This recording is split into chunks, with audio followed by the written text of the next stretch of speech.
well, actually. This meeting is being recorded. Alrighty.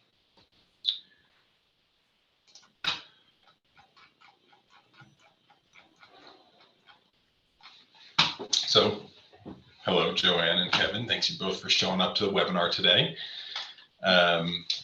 My name is Ben Green. I'm a member of Vermont Community Loan Fund. Today we're going to be talking about cybersecurity in your business or small businesses, where I'm going to kind of briefly touch on the overarching cybersecurity landscape, I guess I'd say. Today's biggest cyber threats, some best practices and tips to limit exposure to cyber criminals, and some additional tools and resources that might be useful for either of you. And like I said, while I wouldn't normally ask everybody to keep themselves muted throughout the presentation, given the intimate size of this group, if you do have a question at any point, please feel free to just shout it out.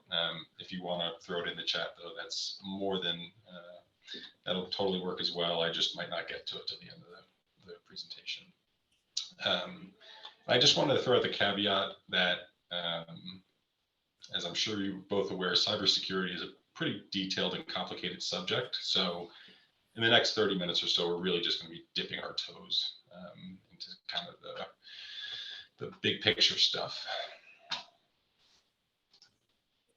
So about VCLF, I just wanted to give you guys both a brief overview, although I'm sure you're both familiar. VCLF is a nonprofit community financial investment institution known as a CDFI. We aim to create opportunities for local business owners with the intention of fostering healthy communities, but also financial stability for all Vermonters. VCLF provides flexible financing and business advisory services to those who have been historically excluded from the commercial lending market. And we primarily work with local small businesses, child care and early care, learning providers, community organizations, nonprofits, and affordable housing developers. We were originally founded in 1987, so 35 years ago. And in that time, we've loaned about $115 million to various borrowers throughout every part of the state. We've helped create and preserve over 7,000 jobs, build or rehabilitate affordable homes for over 4,400 households, and created or preserved quality childcare for over 4,500 children and their families. Not to mention supported community organizations who have served thousands of Vermonters.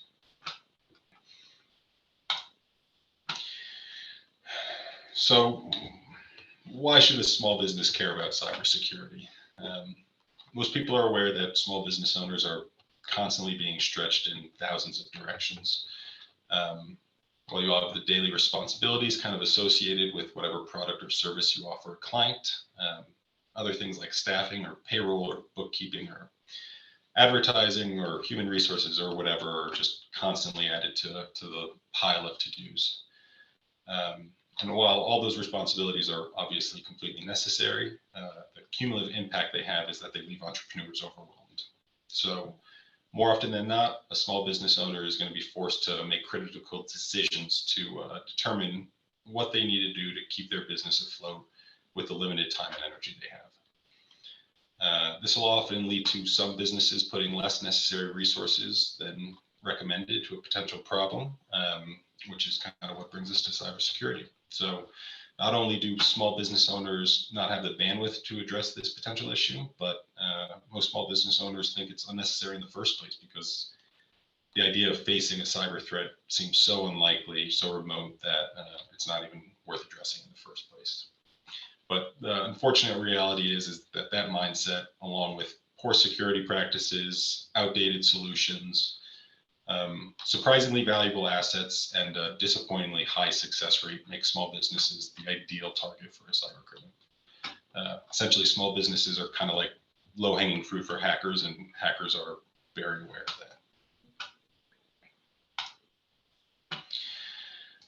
that. So research has found that cyber attacks on small and medium-sized businesses are actually incredibly common and can be devastatingly costly.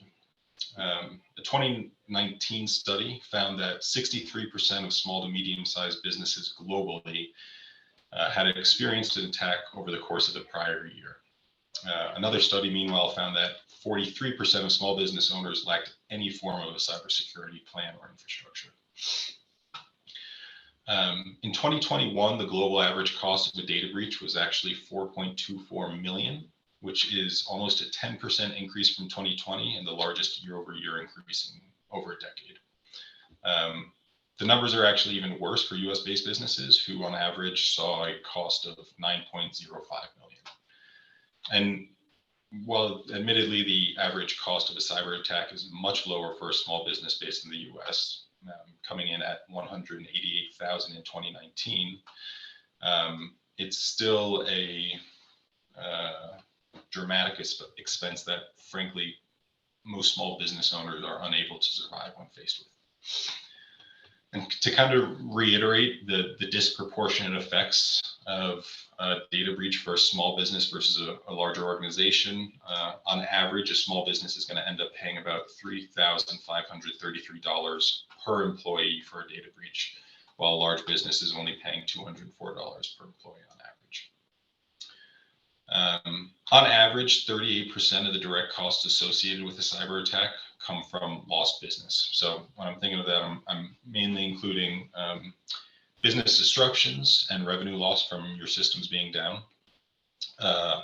the cost of losing customers, the cost of being unable to acquire new customers, and then reputational loss. The biggest two remaining costs associated with a cyber attack are detection and escalation, which includes everything from investigative activities, doing an assessment or an audit service of what went wrong, crisis management, and then communication to relevant stakeholders.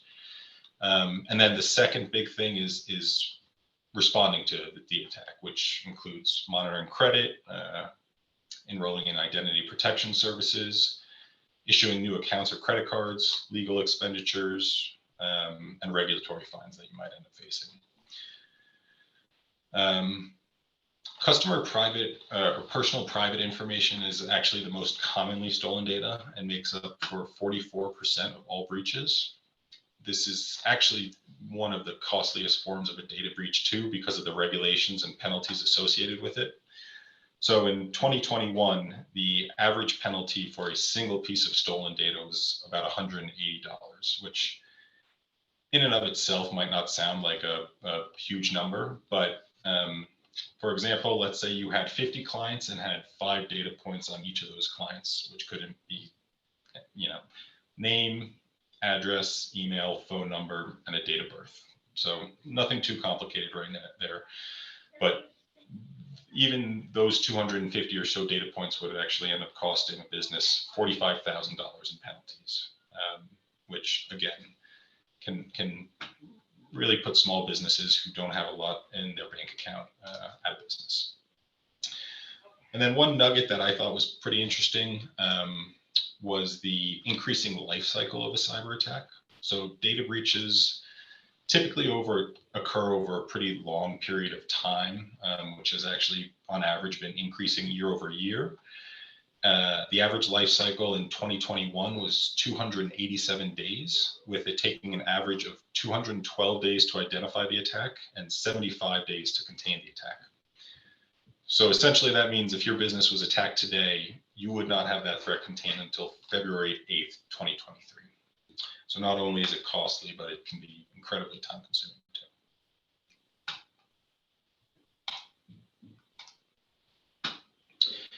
So I just wanted to, again, briefly touch on some of the biggest threats out there for small businesses. Some of these probably sound familiar to you. You've probably seen them in the news intermittently. And a lot of them, to be frank, do kind of interlink or overlap. But each of them is a major point of emphasis and should be for anybody concerned about cybersecurity.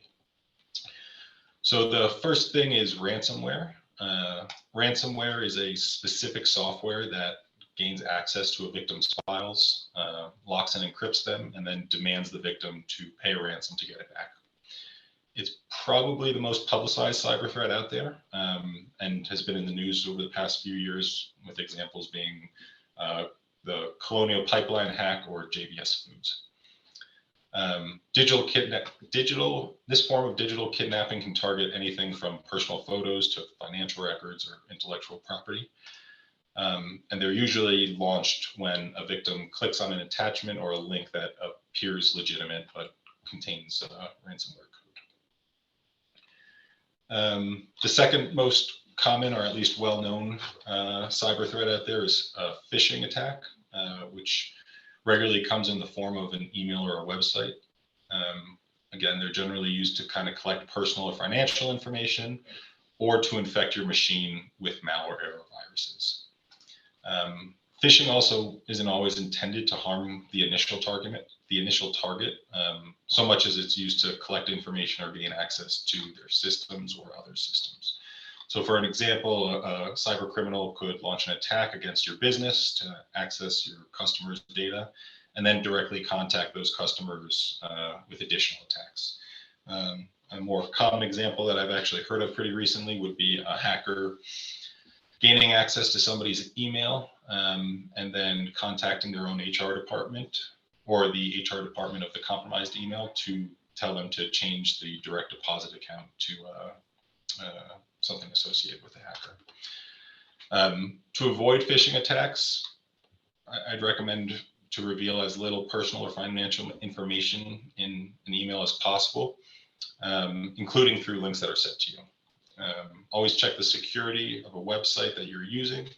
Make sure you're paying attention to email addresses and websites URLs, which a lot of the times will look legitimate, but may contain some slight variation from a different domain. So an example would be somebody using .net versus .com, or replacing a lowercase l with a uppercase I in a URL or something like that. So things that are kind of hard to catch, but can really tip you off. And if you are ever unsure of an email request or any type of request, try and verify it by contacting the person or company directly. Having up-to-date software on all internet-connected devices is also always important. And in general, if you are ever in doubt about something that's sent to you, disregard it, throw it away. The third cyber threat on here is called malware, which is also known as malicious software. It's a harmful program that disrupts or damages a device's operations and can also gather sensitive or private information. One version of malware is something called spyware, which actually can download itself onto your device without your permission, and usually happens when you go to an unsafe website or open up an attachment somewhere. And that ends up tracking your movement online. It can steal your passwords. It can compromise your accounts. It can basically see everything you're doing on your computer.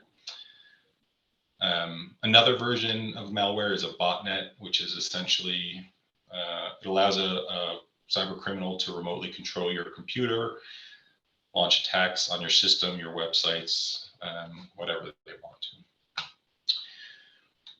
to. The fourth threat on here is not so much of an external threat as it is the cause of a lot of data breaches, and it's human error. So human error is kind of maybe the most preventable of these things that I'm listing out now. Usually it's the result of a small mistake that occurs during a familiar task or activity, or when a user makes a faulty decision because they don't have enough information about a specific task.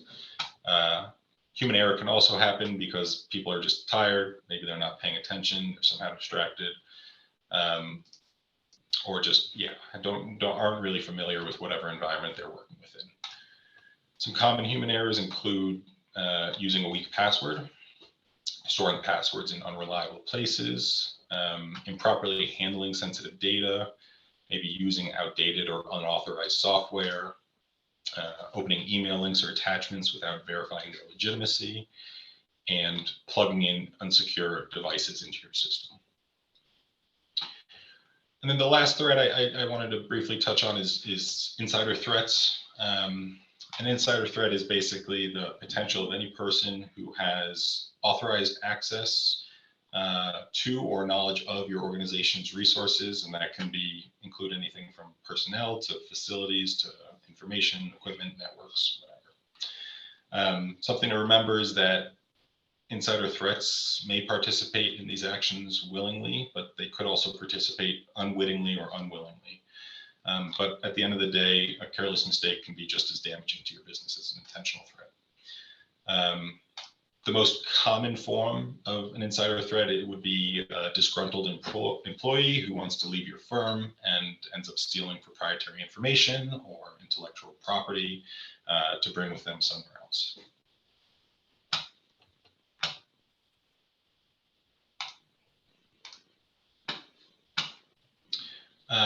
Actually, I just wanted to go back real quick.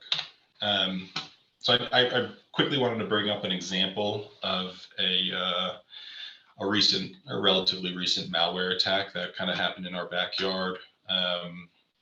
It was back in October 2020, and the IT department for UVM Medical Center started receiving reports that there was a glitch in their network. They kind of knew something was going on, and within hours had come to the realization that it was the result of a cyber attack. They ended up cutting off all internet connection to their network in an attempt to protect what data they actually could. And in that process, actually ended up finding a ransom note, which they passed along to the FBI. The result of these down networks, though, was that UVM wasn't essentially able to maintain their usual operations. And over the course of a 3-week period from when they discovered the issue to when it was resolved, it's estimated that they ended up losing between $40 and $50 million just in lost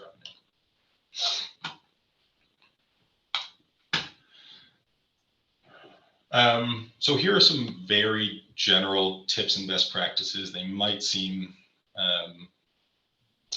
kind of like common sense to some, but I just kind of want to reiterate them and talk about some alternative practices that you can start implementing in your business.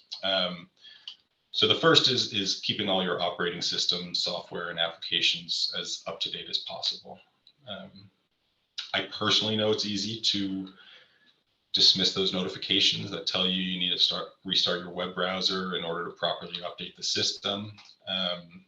And I'm sure I've been at fault more than once for ignoring them.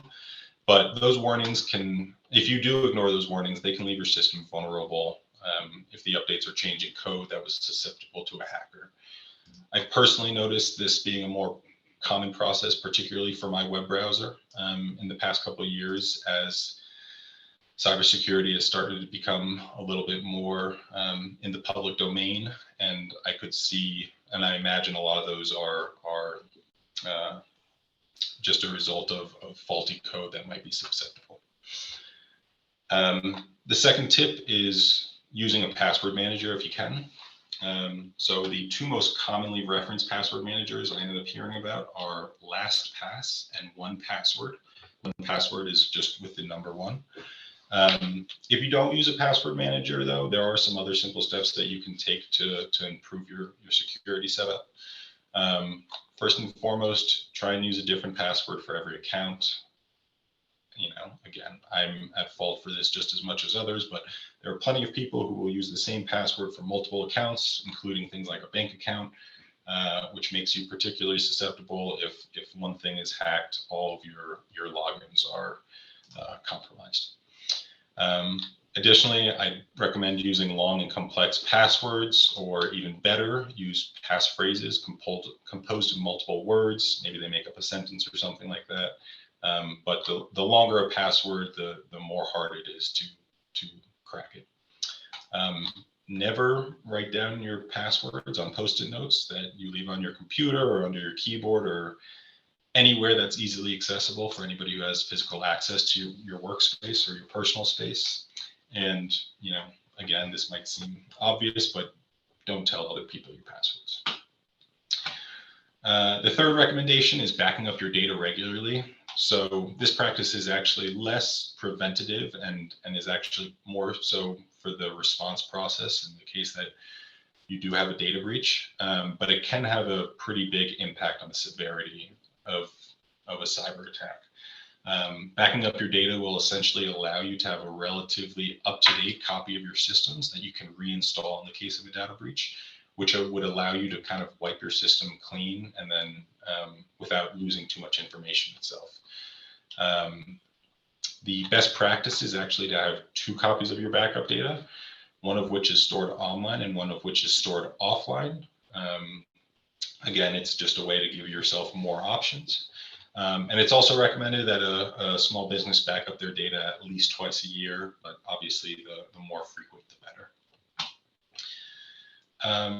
Encrypted emails is an incredibly useful tool for preventing all kinds of inadvertent releases of sensitive data, which can be caused from a number of things. It could be an unauthorized user gaining access to your communications channels, or it could be an internal user accidentally emailing something to the wrong recipient. But email encryption will reduce the vulnerability for both a sender and a recipient by making sure it's not as easy to hijack what information is being sent on either end. Use 2-factor authentication whenever you can. You might have also heard 2-factor authentication referred to as 2-step verification or dual-factor authentication. But it's essentially just a security process which users provide 2 different authentication factors to verify their identity. So normally, traditionally, you'd use one verification factor, and that would just be your password. This is just adding an additional layer of security to that overall process by making it harder for an attacker to gain access to your systems or devices or online accounts or whatever. Because even if your password's stolen, the password alone can't get a hacker past the authentication check. And while it might sound unnecessary to do on all of your accounts, I will say anything that's of value to you, including social media accounts, I would absolutely implement it there. I have unfortunately seen small businesses who had, hundreds of followers and ended up losing that account and couldn't really recover it because Instagram and Facebook don't have great customer service and don't have a great process to recover stolen accounts. The next tip is to create a continuity plan to get your business thinking about how you would react to a cyber attack. I like to think this process is kind of similar to creating a business plan. It's more of an educational experience for you and your coworkers that forces everybody to really think about and spell out the specific risks that your business is facing and how you can help reduce the impact of an attack if it were to ever happen. I assume, like a business plan, things won't always go according to plan, but it's good to just be thinking about these concepts and processes rather than being caught flat-footed. Limit access to important data. So it's always great to try and categorize or distinguish sensitive data from more publicly available or accessible information. And once you do that, you can kind of determine who gets access to what based off of an individual's job responsibilities. And limiting access is the main point to that is really just to reduce the weak link entry points, which will even allow you to efficiently monitor who's using what on your system. Last but not least, at least for what I got on this page, is the when in doubt, throw it out rule, which I kind of talked about with phishing earlier. But if an email or a link or anything like that ever seems suspicious or is too good to be real, it's always safer to disregard it rather than actually address it or interact with it. And usually the things that are going to tip you off for that are a suspicious subject line or an urgent request from somebody like a boss or your banker or something like that. There might also be unusual requests that you wouldn't normally get as a good tip off, but it's always better to just verify the authenticity rather than pass along damaging information. Some, I'll call them extra credit steps that you can take, which these steps, what I kind of listed off in tips and best practices, you can, for the most part, nothing that I said on there would actually end up costing a small business anything. But some additional steps that you could take that you would need to invest in would be getting an antivirus software, preferably artificial intelligence antivirus software if possible. hire a third party to help with security, including cybersecurity training, perform background checks on any new employees. You could even perform them on, existing employees on an intermittent basis too, if you wanted to. And then look into cyber liability insurance. Not only is the insurance incredibly valuable if you were to face a cyber attack and there were expenses associated with it, but kind of like any other insurance industry, cyber liability is going to really make sure that your systems are healthy and up to date, and will do whatever they can essentially to limit their liability through you.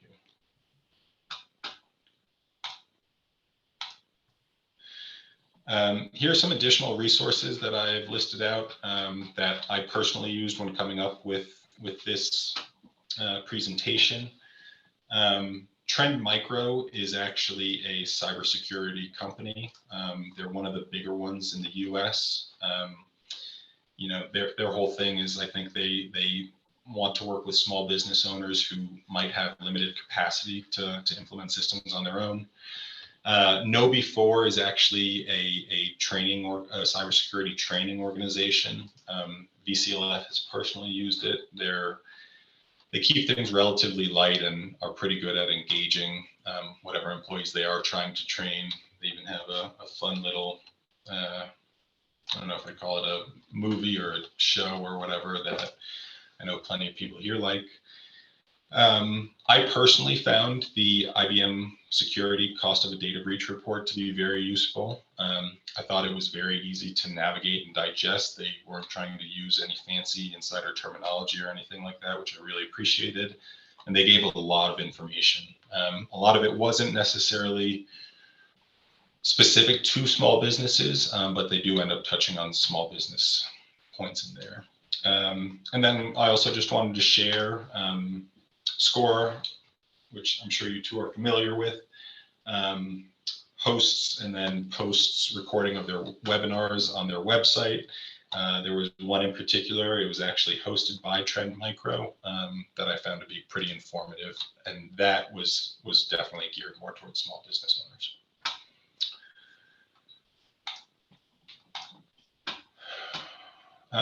And yeah, here's some contact information. Our website is just investinvermont.org. You can follow us on Instagram or Facebook at VT Community Loan Fund. And if you do have any questions that come to mind later today or tomorrow or whenever, you can always feel free to reach out to me at ben@vclf.org.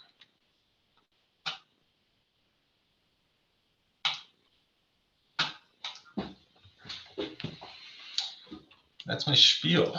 I don't know if either of you have any questions, if you want to focus on a particular topic or anything like that. But. Yeah. I have a question. So I know working with VCLF, you guys use encryption and sending sensitive information back and forth. I'm just wondering, Yeah. What about just anybody else that we're working with? There would have to be some kind of common portal for encryption. Is that how that works? No, so usually how encryption works is you sign up for an encryption provider, I guess I'll call them. And even if the person that you're corresponding with doesn't have an email encryption setup, usually what will end up happening is sensitive information or encrypted emails will be delivered to them. They'll essentially get an email that says, hey, you've received an encrypted email, press on this link to go to our website, and you can read it there. So it's not an issue if only one party has access to those tools. And the information should be encrypted on both sides, whether it's being received or sent, essentially. I know our encryption service, obviously, Kevin, if you send me an email that had some sensitive financial information, it might not be encrypted from the point that you send it out, but by the time it gets to me, it'll end up being encrypted.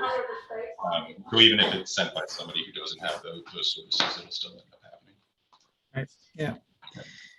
And then the other thing is, Well, thank God, nothing in terms of like computer stuff, but it's our credit cards that we really struggle with.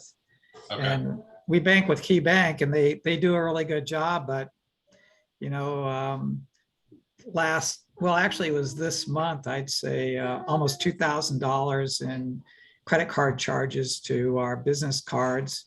And Wow. Key Bank's investigating. And then last year, it was a couple of $100s. Not very expensive, but kind of annoying. And so that's because of the nature of our company, we're doing a lot of international transactions. So it's difficult for the bank to kind of keep a tight rein on us. So Yeah. not sure. I mean, I imagine that those can be stolen in a handful of ways, right? They're either getting the information somehow from the bank itself, they're getting it from whoever you're actually interacting and purchasing stuff for, or I guess there is even the chance that, there's some version of malware or something in your systems.